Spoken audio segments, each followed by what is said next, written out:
Cancer, tignan natin kung ano yung mensahe para sa'yo. Keep in mind na ito ay general reading lamang kaya hindi po lahat makaka-resonate. Pakilawakan ang isipan. And yung mga ina-upload ko ngayon is timeless yan. Kung kailan nyo po yan mapanood, kahit taon na yung lumipas, hindi naman ako nagbubura ng video. So, yan, pwede pa rin po kayong makaresonate. Kung feeling ninyo na mamagnet kayo dun sa reading or dun sa video, pwede rin na bigla na lang tumaan sa feeds ninyo. Tapos, klinik nyo, nakaresonate kayo. Ganun po. At kung di pa po kayo nakasubscribe dito sa ating channel, please subscribe and hit the bell button para lagi po kayong updated every time na meron tayong uploads. Kung nais mo namang mag-avail ng ating private readings, ng ating rituals, ng ating Tiars products, meron tayo ditong EEA necklace at nandiyan yung ating Tiars bracelet. So, para saan nga ba? Yan. Tapos ito, yung ating bracelet, pampaswerte po yan sa love life, sa career, sa business, sa health, sa travel, sa pregnancy, travel, mga visas, mga ganun po, no? Tapos pangontra, yan sa kulam, sa barang, sa sumpa, sa mga nag-i-evil eye po sa inyo, sa mga naiinggit, sa malakihang aksidente. Pwede rin po kayong mag-wish dito. Tuturo ko po sa inyo kung paano yan alagaan, paano ba yung tamang pag-wish once na nag-avail po kayo. Ayan. Kaya, direct message lang po kayo doon sa ating Facebook page. Sige, mamaya i-edit ko na talaga yung sa WhatsApp. Nandun din. Okay? Kasi iba sa inyo, sinasabi nyo wala kayong Facebook. So, ayun, sa WhatsApp. Lalagay ko dyan yung number. Sabihin nyo lang po kung para saan ba yung ini-inquire ninyo. Private reading, rituals, or products ba natin? Yours products. Tignan na natin kung ano yung mensahe para sa Cancer. Ang haba pala nung intro natin. We have trust crisis. We have enter into marriage. And we have secretly in love. Ayan po. So, tignan na natin kung saan-saan ba yung aspect ng life mo. This is for you, Cancer, Sun, Moon, Rising, and Venus. Yan. Pwede nyo rin pong panoorin yung inyong other signs. Ano tong trust crisis na ito? We have the High Priestess. We have the Magician. Okay, so this is about your intuition. Black siya. Black yung, some of you, yung mga chakras ninyo, third eye chakra mo, root chakra mo, so nahihirapan kang magdesisyon. Kahit yung mga decision mo mismo, kahit yung sarili mo, pwedeng pinagdududahan mo pagdating sa pagdedesisyon. Ganyan po yung nangyayari sa'yo. Ito rin pala yung ating Tiars bracelet, nakakabalance po yan ng chakra. So, kunwari, yung root chakra ninyo yung unbalance or black, hawakan nyo lang to. Yung red beads na ito. Ayan, yung red bead na yan. So, ayan po, na nagkakaroon kayo dito. Some of you ng mga misunderstandings towards other people kasi nahihirapan kayong magtiwala. So, yun nga, sa sarili nyo nga, sometimes, no? Hindi naman to araw-araw eh. Pwedeng sometimes, yun yung nararamdaman po ninyo. Na nahirapan kayo magtiwala sa sarili nyo, sa sarili nyong desisyon. Tapos, meron pa dito, pag nanghingi kayo ng advice, or kunento nyo sa ibang tao yung nararamdaman po ninyo, diba? O yung sitwasyon na hinihingian mo ng advice, ang nangyayari, mas naguguluhan po kayo. So, balance nyo na lang yung chakras ninyo. Or you do some meditation, ground yourself para mas makapag-focus ka. Para hindi mo pagdudahan, no? Para alam mo talaga yung gagawin mo rito. Tingnan natin, ano tong enter into marriage. So, this is a commitment. Ano kayang commitment ito? So, yes, pwedeng meron po talaga rito ay mayroong ikakasal. Meron naman kung kayo ay nagpaplano ng kasal, ano po, Cancer, may may nag-i-evil eye. Kung napapansin mo, may mga plans kayo sa marriage, okay, kung nag-aayos kayo, hindi siya natutuloy, or yung, minsan nga, yung date na gusto ninyo, hindi siya available. Basta meron kayo dyan ang in-inquirean, No, ilang beses na kayong nag-inquire, ilang beses na kayong nag-follow up, pero walang nangyayari. May nag-i-evil eye dito sa mga plans po ninyo.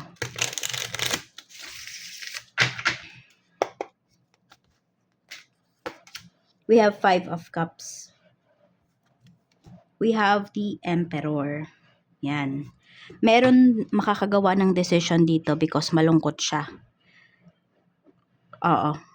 Nape-pressure. Meron, pero more on lungkot yung nararamdaman ko. May nanghihinayang din po dito. Parang alam mo yung i-grab yung opportunity. Pwedeng ganun yung mangyayari sa'yo. I-grab mo yung opportunity kasi nanghihinayang ka. Pero hindi mo naman talaga alam exactly kung ano yung pinapasok mo. Yung tipong ganyan po. Pwedeng hindi ikaw yan, pwedeng ibang tao pero malapit sa'yo.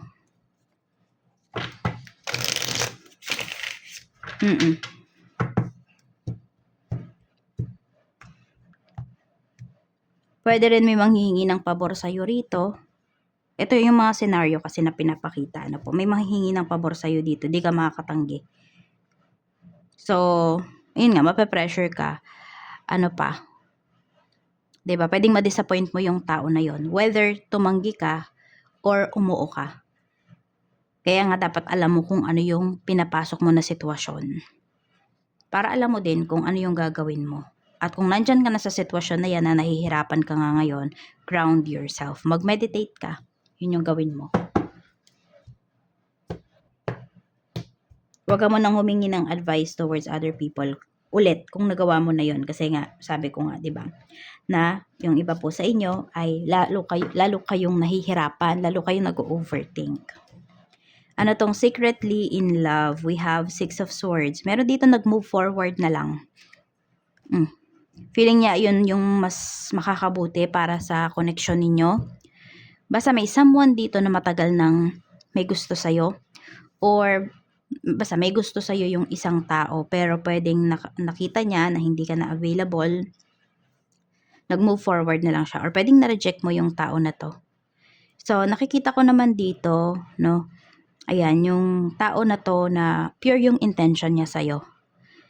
And, yun, siya na lang yung aalis, siya na lang yung iiwas.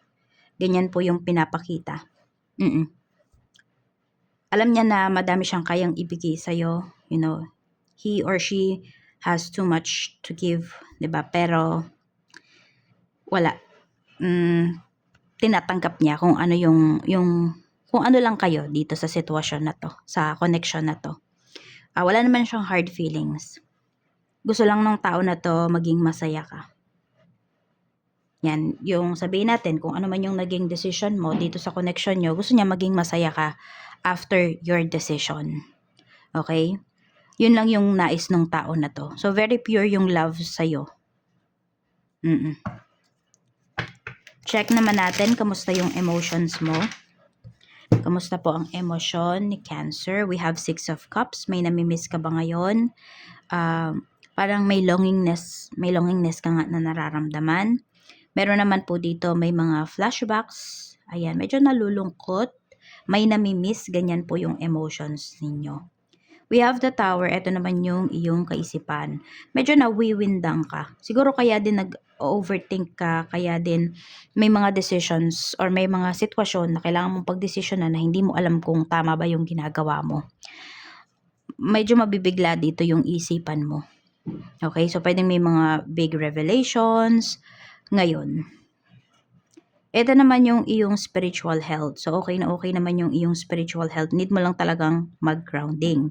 Yun yung pinapakita. So, ang solusyon po no, sa mga problems ninyo ngayon, hindi man yan yung, isa sa mga solusyon or makakatulong po sa inyo. Para dito sa inyong mga problems, sa inyong mga kinakaharap ngayon, is mag-meditate kayo. Yun po yung kailangan nyo. Okay? Kung hindi nyo naman bet bumili ng ating tears bracelet ng ating EEA, 'di ba? 'Yun yung gawin nyo, mag-grounding kayo. Yan yung makakatulong po. Tingnan natin 3 blessings na ma-receive mo. We have the Hierophant. So, this is about yung mga organizations, mga tao na pwedeng maging mentor mo. So, pwedeng bless ka sa mga ganyan, mga tao na nakakaintindi talaga sa'yo. na nakikinig sa'yo. We have Ace of Pentacles. Pera to. So, pwedeng may pera na paparating sa inyo ngayon. Yan po. Or kung maglalabas man kayo ng pera, babalik siya kaagad. Basta may pera dito na involved. And magiging happy po kayo sa outcome ng pera na ilalabas nyo at matatanggap po ninyo. Mare-reciprocate din yung mga binibigay po ninyo. No? Pero yun nga, pag-iisipan nyo talaga. At sino ba yung tao na nanghihingi ng pabor sa inyo? Kung subok mo na yung tao na yon, then go. Pero kung alanganin ka, just say no. Energy ng mga tao na makakasalamuha mo today, ito yung mga malakas na energy. Eight of Swords, may takot, pangamba, meron dyan toxic din, parang nangga-gaslight, medyo mag-ingat ka sa mga tao na yan, ano? Medyo negative yung mga tao sa paligid mo. So, marami pala nga dito ay empath. Kaya po yung iba sa inyo, hindi nyo talaga energy yung nag-overthink, hindi nyo talaga energy yung yung may namimiss kayo, ganyan. Basta parang hindi mo energy. Marami sa inyo, halos hindi nyo energy yan. Nasasagap nyo yan, na-absorb nyo po yan. So, wag nyo hayaan na maging sponge kayo. Kaya ano ulit yung gagawin nyo? Mag-grounding kayo. Do some meditation. Yan po yung gawin mo. Para ma-release mo yan. O yung iba naman sa inyo, kung di kayo sanay mag-meditate, magpapawis po kayo. Yun yung gawin nyo. Mag-exercise. Yung pagpapawisan po kayo. Check natin sa trabaho, kamusta? We have Three of Swords. May disappointments dito pagdating sa work. Or pwedeng torn ka pagdating sa isang bagay. We have Four of Swords. May progress na pinapakita rito or may opportunities, other opportunities outside your job. Kaya lang, torn ka kung tatanggapin mo ba. Kasi komportable na po kayo rito eh. So, pag-isipan mo tong mabuti ha, kasi baka mamaya ito yung sinasabi na commitment, na hindi mo alam yung pinapasok mo, yung tipong ganyan. We have the Hermit. Yes, pag-isipan mo daw yung mabuti. Tignan natin ano yung tingin sa'yo ng mga coworkers mo ngayon. We have Four of Cups. Mabagal. Nababagalan sila sa'yo. Naboboard sila na kasama ka. May ganyang energy. Ayan, parang pagkausap ka nila, yun, naboboard sila. Yan yung energy. Parang may ina-expect sila sa'yo na something na hindi mo maibigay. Cancer, tignan pa natin. Pagdating naman sa negosyo, kung meron po kayong negosyo, we have Nine of Swords. Halos di kayo makatulog. So, may mga balisa nga talaga rito. Then, Ace of Swords. May kausap ka. So, pwedeng meron dito na, yan, client, staff, supplier, kung sino man yung makakausap mo, no, na magbibigay sa'yo ng anxiety. Magbibigay sa'yo na hindi ka talaga makakatulog ka, kaisip dun sa sinabi ng tao na yun. So, pwedeng may negative, yes, more on negative yung pinapakita dito. Pwedeng may negative feedback ka na ma-receive, yung ganyan. Pwedeng may magreklamo. So, tingnan mo kung paano mo yun i-handle. Nine of Swords. So, meron lang dito, naninira naman ang negosyo mo. Kaya, tingnan nyo po kung ano ba yung, tingnan mo yung root nung sinasabi ng tao na yon, ano ba yung intention niya sa sasabihin niya sa'yo. Check natin clients mo today. The Devil. Medyo negative nga yung mga clients mo. Meron dyan, gustong-gusto niya yung products mo. Pero, parang meron siyang irereklamo. Pwedeng masobrahan yung expectations niya. Depende yan sa price nung products ninyo. Basta parang sobra-sobra yung expectations niya sa products mo. Oo. Or dun sa binayad niya, sabihin na lang natin. Tingnan natin. Basta ang dami niyang sinasabi. So, kung napapansin nyo, ayan, mareklamo yung isang client na to. Tapos, feeling mo hindi worth it yung ibabayad niya. 'Di ba? Yung lugi ka pa. Lugi ka pa sa stress na ibibigay niya sa'yo. Tanggihan niyo na lang po. Oo. Parang ito yun, no, yung energy natin, yung enter into marriage. Kaya, matuto po kayong kumilatis ng mga magiging clients po ninyo.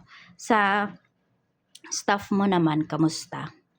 We have Knight of Cups. Yung staff mo, mababait. Ayan, no, we have Knight of Cups. Kung meron ka pong mga kasama dyan sa negosyo, katuwang sa negosyo mo, ayan, Knight of Cups.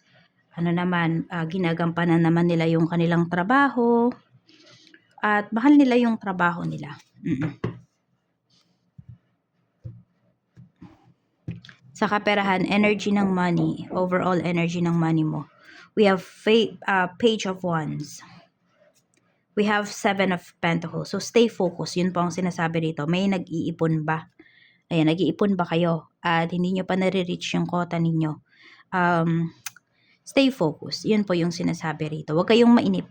Ayan po ang sinasabi pagdating sa inyong kaperahan. Whether kayo ay nag-invest, tapos nainip na kayo kasi wala pang bumabalik. Maghintay daw po. Okay? Basta alam nyo naman na ginagawa nyo yung investment nyo at legit itong ina-investan po ninyo. Ayan, huwag kayong masyadong mag-alala. Growing yung money mo, mabagal lang siya, Cancer, pero growing siya. Sabi natin, yan nga, kung yung iba sa inyo may pinagkakakitaan nga po kayo, no?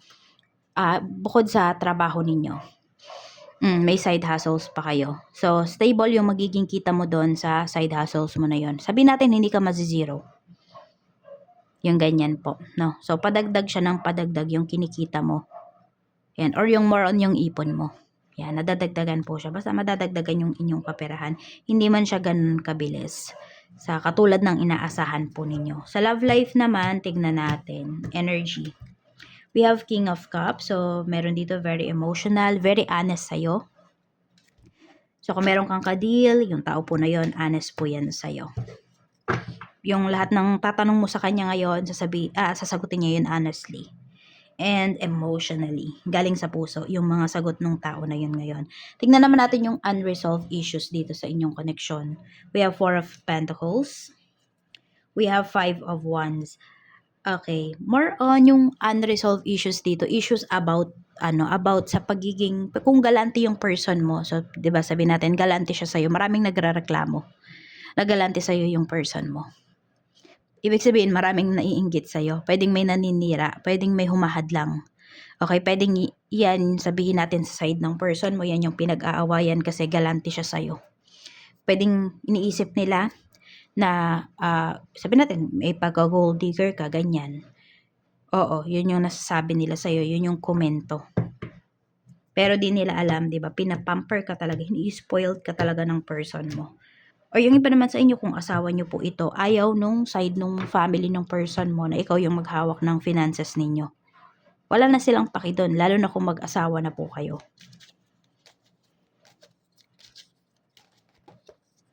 Tingnan natin. Meron din dito, aamin sa'yo yung person mo. Not because medyo nalulungkot siya kasi kung ikaw naman yung bumubuhay dito, or sabihin natin ikaw yung mas malaki yung kita pagdating sa inyong dalawa. So, lang siya, nalulungkot siya kasi dapat siya yung nagpo-provide, yung tipong ganyan kung siya yung lalaki, 'di ba? So, ayun lang, medyo nalulungkot yung person mo, pero thankful siya. Pwedeng siya naman yung nasasabihan ng ganun, no? So, yung energies naman can be reversed pagdating dito sa love life na to. So, yun yung unresolved issues ninyo. Okay? Kung meron kayong problema sa pera or dapat pag-usapan pagdating sa pera, huwag nyo nang ipapaalam sa iba. Huwag nyo nang ipapaalam both sides. Kayong dalawa lang dapat yung mag-ayos niyaan. Ano nararamdaman niya? We have the Hanged Man. We have King of Wands. So, kung ano man yung mga issues ninyo dito, okay, gustong-gusto nyo na yung ayusin ng person mo, pwede nga na naghahanap, 'di ba, kung meron nga dito nalulungkot siya kasi ikaw yung sabi natin mas nagpo-provide para sa family ninyo. So gagawa po 'yan ng action. Okay, yun lang, medyo masasacrifice yung inyong time kung yan yung gagawin niya. So pag-usapan niyo yung mabuti, ha. Tapos yung person mo sa'yo lang talaga yan nakatingin, okay? Love na love ka niyan. Mas mararamdaman mo pa kung gaano kanya kamahal sa mga susunod na mga araw. Ayan o, iniisip ka niya lagi. Iniisip niya na, sabi ko nga, napakaswerte niya kasi ikaw yung naging karelasyon niya. At same pala kayo ng energy. So, this is a soulmate connection. Kaya kung naramdaman nyo before na parang tinututulan ka ng family niya or tinututulan siya ng family mo, napaglaban niyo yung relasyon ninyo. Hindi ka sumuko. Hindi ka bumitaw. Six of Wands. Ayun nga lang, medyo mawawalan talaga ng oras sa'yo yung person mo. Pero pag may oras man yan, babawi yan talaga sa'yo. Or pwedeng gagawa siya ng way, 'di ba? Para magkaroon siya ng oras sa'yo kahit sobrang busy niya. Tingnan pa natin ano pa yung mensahe para sa'yo. Cancer. Gossip dims your glow. Ito yun yung nangyayari. But let's see. Speaking poorly about others tarnishes your energy and your reputation. So, wag ka muna makialam sa mga problema ng ibang tao, sa mga issues nila, hayaan mo sila. Hayaan mo silang kung ano man yung gusto nilang gawin, ano man yung nangyayari sa life nila. So, avoid bonding over complaints and feeling superior. Human beings weren't designed to be perfect. And this includes you.